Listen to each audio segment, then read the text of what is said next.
सभी उन्हें विभिन्न नामों से पुकारते हैं। कोई उन्हें बाबा कहता है, कोई भोले दानी कहता है, लेकिन वही जो मंदिरों के शिव है अपना गुरु बनाया है। हम सभी ने बनाया। इस व्यवस्था को देने वाले हैं साहब श्री हरिंद्रानंद जी। और आप कहेंगे कि क्या साहब श्री ने ही शिव गुरु की बात की है? नहीं, ऐसी बात नहीं है। हमारे जो गुरु शिव हैं ये आदि अनादि काल से गुरु पद पे अवस्थित है, वो जगत गुरु हैं। और हमारा जो शास्त्र है वो एक मत से स्वीकार करता है। हम सभी यदि वेद को देखेंगे, जैसे है ना ऋग्वेद, सामवेद, यजुर्वेद, अथर्ववेद, तो यजुर्वेद और अथर्ववेद उसमें शिव के गुरु स्वरूप की बात की गई है, वहाँ माता की भी बात की गई है। वेद कभी बताते हैं कुछ, कभी बताते हैं कुछ, लेकिन एक बात जरूर बताते हैं कि शिव जगत गुरु है। अब आइए कि शिव जगत गुरु हैं तो हम सभी को शिव को गुरु मानना चाहिए या नहीं?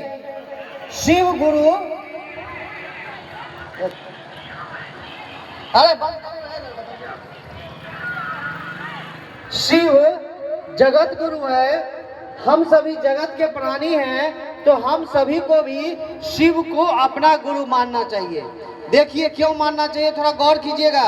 बिल्कुल घरेलू बात हम कह रहे हैं। देखिए अज्ञानता के कारण हो क्या रहा है कि हम सभी शिव को गुरु नहीं मानने के पहले हम सभी अज्ञानता के भंवर जाल में भटक रहे थे। अज्ञानता के भंवर जाल में भटक रहे थे, जिस कारण से भाई भाई में प्यार नहीं, वो तो आज भी मिलेगा। माता पिता में टकराहट, एक पिता पुत्र में टकराहट, सास पुतोह की टकराहट तो सबको पता है, ननद भौजाई की टकराहट सबको पता है। आखिर क्यों? एक ही परिवार में हम सभी रहते हैं, एक ही चूल्हा पे खाना बनता है, फिर आपस में मतांतर क्यों है? मतांतर इसलिए है कि कहीं न कहीं हम लोगों का दिमाग विभिन्न तरह से काम करता है। केवल अपने अंदर की बात को हम लोग समझते हैं, हम लोग अपने अंदर की विचार को समझते हैं, सामने वाला की मनोस्थिति को नहीं समझते हैं। मान लीजिए रास्ते पे जा रहे हैं, किसी से हमको धक्का लग गया, तुरंत बिगड़ जाते हैं कि तुम देख के नहीं चलते हो। यदि वही बात सोचेंगे कि हम देख के क्यों नहीं चले हैं, तो बात आगे नहीं बढ़ेगी। लेकिन ये होगा कब? जब हमारे अंदर की आत्मज्ञान जो निकलेगी तब ना। लेकिन ज्ञान आएगा कहाँ से? तो ज्ञान के दाता कौन है? महादेव है, और महादेव गुरु हैं। शास्त्रों में तो लिखा हुआ है, लेकिन कोई बताने वाले नहीं थे। लेकिन उस परमात्मा की इच्छा से एक ऐसे व्यक्ति में उन्होंने अपनी शक्ति का संचार किया, जो एक 12 वर्ष का लड़का था। 12 वर्ष का लड़का जो स्कूल से लौट के आते हैं अपने घर में, और घर में आने के बाद वो देखते हैं कि पिताजी के साथ एक साधु है, और वो साधु बाबा को पिताजी कहते हैं प्रणाम कीजिए। साधु बाबा कहते हैं कि खाना खा के उठे थे, एक खड़का ला के दीजिए। लेकिन वो बालक जो हमारे साहब श्री थे, वो खड़का के बदले स्कूल से आए थे वो। स्कूल से जो बच्चा लौट के आता है भूख से व्याकुल होता है, सब कोई जानते हैं। उस समय कोई काम कह दीजिए तो बाल मन जो है ना थोड़ा सा तिलमिला जाता है। उनको कहा एक खड़का दीजिए, वो झाड़ू का लकड़ी दे दिए। लेकिन वो भी साधु समझदार था, जानकार था। वो समझ गया कि ये झाड़ू का लकड़ी है, और वो क्या किए कि वो फेंक दिए रास्ते पे, अब वो सांप बन गया। अब साहब डर गए, 12 साल का बच्चा तिनका को फेंके, वो साधु वो सांप बन गया। साहब डर गए, और डर गए तो क्या किए, साधु बाबा पर छड़प गए। साधु बाबा कहे कि नहीं नहीं कोई बात नहीं है, और फिर से वो कुछ मंत्र पढ़ दिए, वो तिनका हो गया।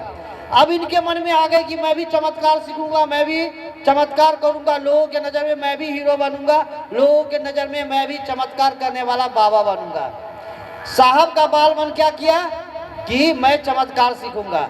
लेकिन परमात्मा शिव की क्या इच्छा थी कि इनसे जगत का कल्याण करवाना है। गौर कीजिए, जैसे आप अपने छोटे बच्चा को लेकर मेला घुमाने जाइएगा तो कहेगा कि वो खिलौना वाला हाथी कीन दीजिए, खिलौना वाला जहाज कीन दीजिए। वही बच्चा जब पढ़ लिख करके जब कमाने रहेगा उसको दीजिएगा हाथी या वो जहाज तो लेगा, कहेगा मेरा किस काम का है। तो साहब श्री उस समय बाल काल में थे और वो सोचे कि चमत्कार सीखेंगे, लेकिन समय बीतता गया, परमात्मा की दया उनमें सन्निहित होती चली गई और उन्होंने शिव के गुरु स्वरूप को हम लोगों के बीच लाए। जब शिव के गुरु स्वरूप को खोज रहे थे साहब श्री, तो उस समय में जब औघरों के साथ जाकर के वो जब सीखते थे तो लोग कहते थे साहब की माँ को कि आपका बेटा बिगड़ गया है, आपका बेटा बिगड़ गया है। माँ बहुत दुखी होती थी, माँ सब दुख सह सकती है, लेकिन कोई कह दे किसी माँ को कि आपका बेटा बेटी बिगड़ गया है तो उसको बहुत दुख होता है।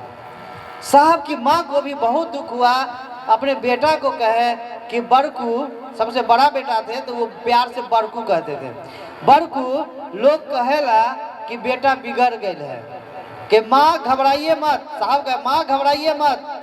लोग कहते हैं कि मरने के बाद भगवान यहाँ जाता है, लोग कहते हैं जन्म लेता है तो भगवान के यहाँ से आता है।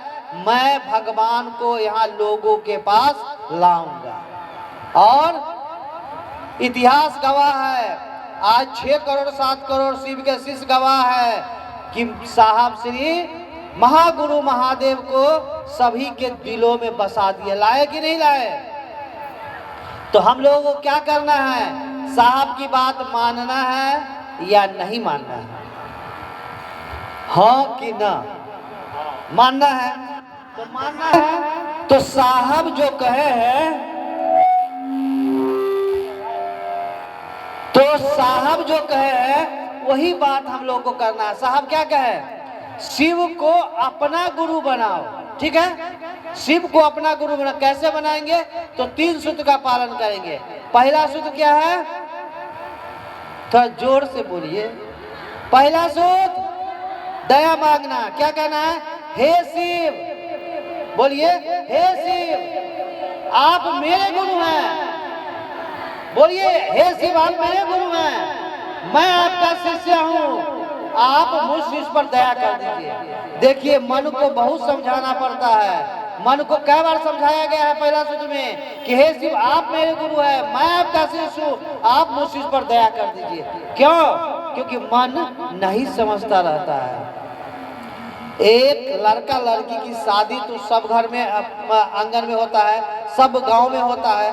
लड़का लड़की का एक चिटकुट सिंदूर से ब्याह होता है, लेकिन उसके लिए क्या क्या होता है? देखा सुनी, छेका, तिलक, बहुत विध व्यवहार होते होते भोर में शादी होता है। क्यों? कि ये परिवार समझे कि इसका संबंधी है, ये परिवार समझे कि इसका संबंधी है, ये लड़की समझे कि ये जो लड़का है तुम्हारा पति है, और लड़का समझे कि लड़की तुम्हारी पत्नी है, जीवन भर का रिश्ता है। तो हम लोग अपने मन को समझाते हैं कि शिव मेरे गुरु है, इसलिए कहते हैं, क्या कहते हैं कि हे शिव आप मेरे गुरु हैं, मैं आपका शिष्य हूँ, आप मुझ शिष्य पर दया कर दीजिए। साहब क्या कहते हैं? साहब कहते हैं केवल आपको याद रह गया, क्या याद रह जाएगा? केवल याद रह गया कि शिव मेरे गुरु है, केवल याद रह जाए कि शिव मेरे गुरु है, कमाल हो जाएगा। यदि याद रहेगा कि शिव मेरे गुरु है तो क्या क्या होगा? यदि याद रह जाए कि ये जो है सो मेरा बेटा है, तब क्या होगा? तब क्या होगा? उसको पढ़ाने लिखाने की जिम्मेवारी लीजिएगा, उसका कपड़ा का जिम्मेवारी लीजिएगा, उसको खिलाने का जिम्मेवारी लीजिएगा। यानी आपको पता है कि वो मेरा बेटा है तो आप उसकी जिम्मेवारी लेते हैं। यदि आपको पता हो गया कि शिव मेरे गुरु हैं तो जिम्मेवारी लीजिएगा ना। क्या जिम्मेवारी लीजिएगा? दया मांगना। और दूसरा में किसकी चर्चा करना है? महादेव की। बस हमने शिव को गुरु माना है, आप भी शिव को गुरु बना लीजिए। तो पहला सूत्र हो गया दया मांगना, दूसरा हो गया चर्चा करना, और तीसरा क्या है? नमन करना, यानी प्रणाम करना। भाई बहन, बहुत से भाई बहन है, सभी को मौका मिलेगा। बहुत लंबी बात करनी है, कभी आप लोग अपने गांव में भी शिव चर्चा का आयोजन रखिए, और कोई जो नहीं इतना सामियाना लगाने का, कोनो दूरा दरवाजा पर जहाँ 50 आदमी 25 आदमी बैठ जाए वहाँ आयोजन रखिए, एक बैटरी वाला बाजा रखिए, और हम लोग आएंगे, आपके यहाँ बातें करेंगे, अपने गुरु शिव की बातें करेंगे, और बहुत ही अच्छा रहेगा। आपको 1 रुपया भी हम लोगों के पीछे खर्च करने का जरूरी नहीं है, 1 गिलास चाय भी नहीं पिलाना है, 1 रोटी भी नहीं खिलाना है, अपने गुरु की बात, शिव की बात करना है। अभी यहाँ हम लोग आए हैं, आप देखें पीछे में हम लोग अपने घर से रोटी लाए थे, अपना खाए हैं। क्यों?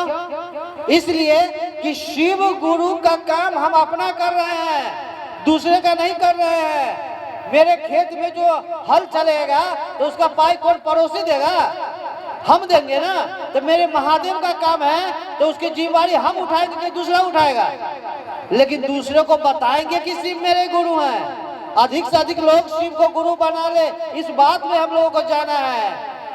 सुनते हैं कि बहुत जगह बहुत से भाई बहन आते हैं और चर्चा के नाम पर 10,000, 20,000, 25,000 रुपया लेकर के चले जाते हैं। यहाँ भी जो आयोजक जो करवाए हैं ना गुरुवार, इनसे भी लोग 10-15 हजार रुपया ठग लिया शिव चर्चा के नाम पर।